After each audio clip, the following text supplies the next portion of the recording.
अखण्डमण्डलाकारं व्याप्तं येन चराचरं तत्पदं दर्शितं येन तस्मै श्रीगुरुवे नमः।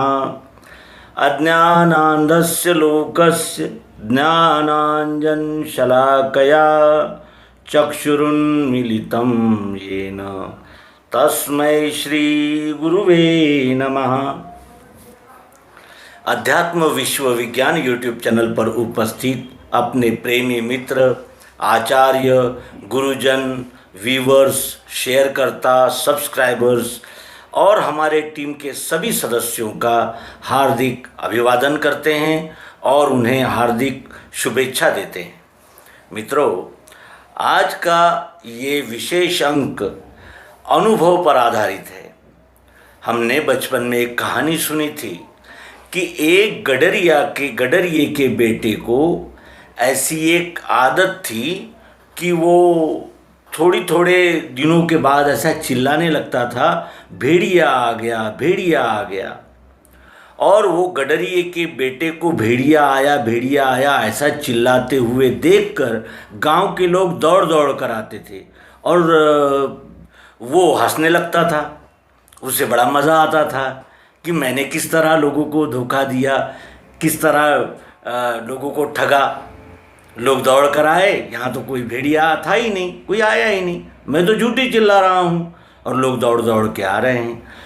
कुछ दिनों के बाद उन गांव वालों को ये पता चल गया कि ये यूं ही चिल्लाता है, भेड़िया नहीं आने पर भी चिल्लाता है और ये गांव वाले जब आते हैं तो उनका मजाक उड़ाता है। ये बात गांव वालों को पता चल गई। एक दिन सचमुच भेड़िया आ गया और भेड़ को उठाकर जाने लगा। ये चिल्लाया गडरिये का बेटा, भेड़िया आया, भेड़िया आया, भेड़िया आया, बचाओ बचाओ। लोगों ने समझा कि ये फिर मजाक कर रहा होगा। क्या हुआ? भेड़िये ने भेड़ ले गया। ये हमारे जीवन का दैनंदिन अनुभव है। हमारे पास पैसा आने पर हम न बाल बच्चों की सुनते हैं, न पत्नी की सुनते हैं, न पड़ोसी की सुनते हैं, न मित्र की सुनते हैं, न देश की सुनते हैं, न समाज की सुनते हैं। हम किसी की नहीं सुनते, अपना मनमानी कारभार करते रहते हैं। और जब मुसीबत आती है तब फिर उस दरवाजे पर खटखटाने लगते हैं और चाहते हैं कि कोई हमारी मदद करें, लेकिन फिर कोई मदद को नहीं आता। जब हमने ही किसी की मदद नहीं की तो लोग हमारी मदद को कैसे आएंगे? ये सरल सादा यानी गणित हमारे समझ में नहीं आता।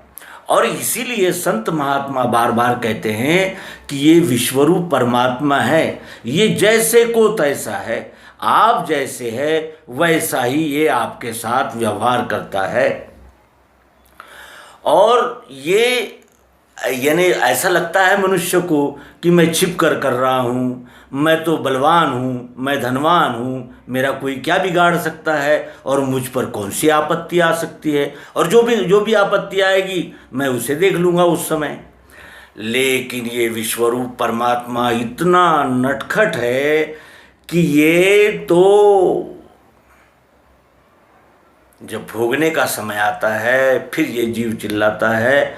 और इसी का एक अनुभव लेकर आज हम आए हैं और हमने ये निश्चित कर रखा था कि ये अनुभव हम अपने मित्रों से साझा करेंगे और उन्हें भी ये विश्वरूप विधाता का कानून समझाएंगे कि याद रखिए, और हम भी याद रखें कि हम सबसे प्रेम से नहीं रह सकते तो कुछ लोगों से तो प्रेम से रहें। ज़्यादा घमंड करना और अपने शक्ति पर अधिक भरोसा रखना और मनमाने व्यवहार करना और सबके दिल दुखाते रखना, दिल दुखाए रहना, ये बहुत ही बुरी बात है। और ऐसा फिर समय आता है तब कोई काम नहीं आता, आपका पैसा भी आपके काम नहीं आता, आपका रसूख काम नहीं आता, कुछ नहीं आता। इसलिए मनुष्य ने अपना स्वभाव मिलनसार रखना चाहिए। भले ही हम किसी के साथ किसी को कुछ दे न सके, लेकिन हम ऐसा भी बर्ताव न करें कि लोग ये कहने लगें कि भाई ये तो स्वार्थ के समय ही हमें याद करता है, ये भूमिका अगर लोगों के ध्यान में आ गई तो फिर लोग हमसे दूर दूर छट छट के रहने लगते हैं। और फिर जब हम मुसीबत में आ जाते हैं तब हम कितना भी पुकारे, कोई कहीं से आवाज़ नहीं आती, कहीं से कोई सदा ना आई। बड़ी वफा से निभाई तुमने हमारी थोड़ी सी बेवफाई। यही हमारा अनुभव बनता है। तो अपने मित्रों को श्री राम नवमी के पावन अवसर पर शुभकामनाएं देते हैं और उनके उज्जवल और सुखमय जीवन की कामना करते हैं। धन्यवाद। नर्मदे हर। सद्गुरु भगवान की जय। विश्वरूप परमात्मा की जय। ओम शांति शांति शांति।